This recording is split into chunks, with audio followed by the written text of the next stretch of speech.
Today is December the 6th. Does the Old Testament predict the Messiah's suffering?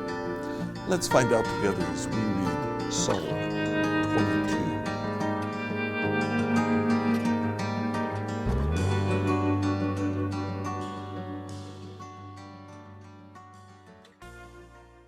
So, we've worked our way through the Old Testament to the book of Psalms.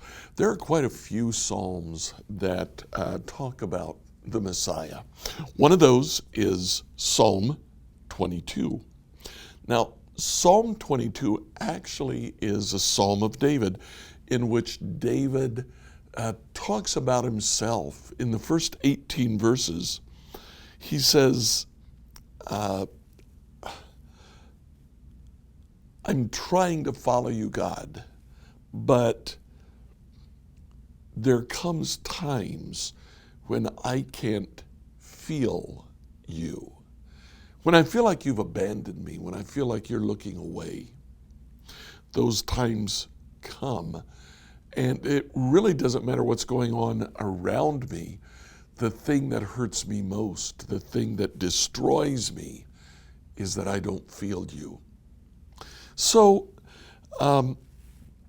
verses 19 to 21, David says, "O Lord, don't stay far away.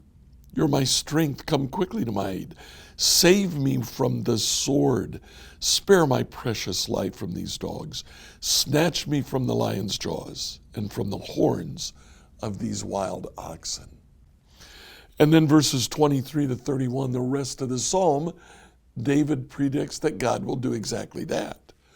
So the psalm in and of itself is actually about David. But this is one of those psalms, one of those prophecies in which, although it refers to one thing in the Old Testament, it refers to something else in the New Testament. And we see that so very clearly in Psalm 22.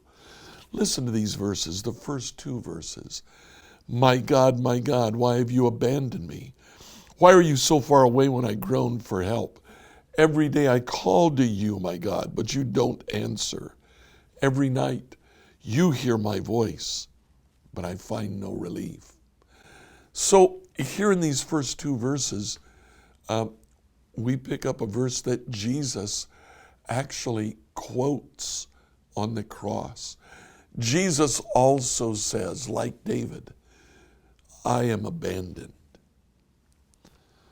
Verses 6 to 8, I'm a worm and not a man.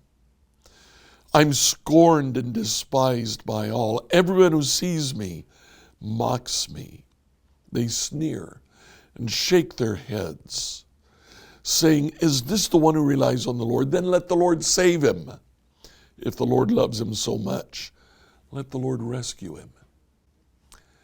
You hear this in the words of the thieves that were crucified with Christ. They say almost verbatim, one of them does, says almost verbatim what we read here.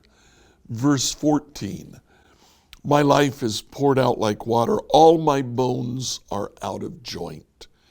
My heart is like wax melting within me. Again, this is quoted at Jesus' crucifixion. And then finally, verse 18, they divide my garments among themselves and throw dice for my clothing. This verse is quoted in the New Testament in the context of Jesus' crucifixion. So what do we see here? We see what's picked up in the New Testament and said to be a prophecy.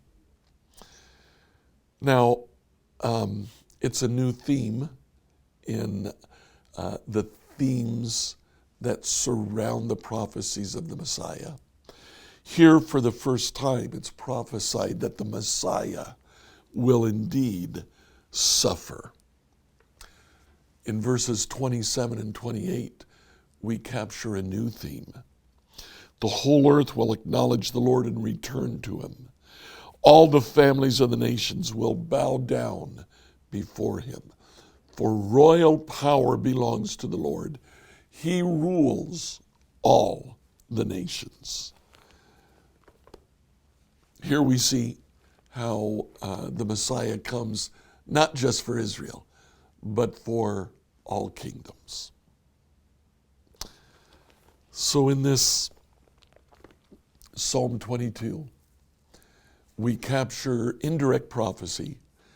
The psalm is written about David, but it's applied to the Messiah in the New Testament. It's applied to Jesus specifically at his crucifixion. We begin to understand a greater view of what the Messiah will do when he comes.